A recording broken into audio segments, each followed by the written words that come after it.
Би одоо энэ яг сэтгэл зүйч хүн, тий? Коуч хүн, психолог гэдэг юмыг судалж байгаа.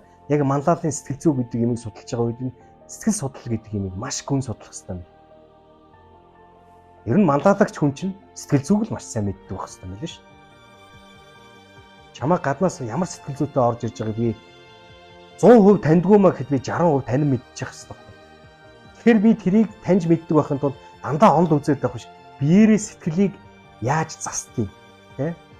Сэтгэлийг нь яаж авдгийг тэр ухаанд биеэрээ суралцахстай болж таарж байна. Сэтгэл зүй гэдэг юм бол эцсийн үндэ зориг, итгэл хоёр гэсэн. Маш сэтгэл зүйтэй тамирчин гэж байдаг те. Яагаад Роналдо, Месси хоёр хаалгаруу олон цагт юм. Яагаад гэвэл тэр хоёрт олон цаг эрх нь байгаа байхгүй. Зориг, итгэл хоёр нь байгаа байхгүй. Сэтгэл зүй нь байгаа байхгүй. Тэгээ хүний сэтгэлийн хоол нь болохоор бодол. Тэр хүний сэтгэлд янз янзын бодлоод орж ирдэг.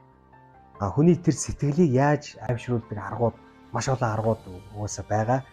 Хамгийн сайн арга нь бол бясалгалын янз янзын аргууд байгаа. Дасгал хөдөлгөөн, ажил үйлээ доктор сурчлагаар анхаарал төвлөрөлтөөр хийх,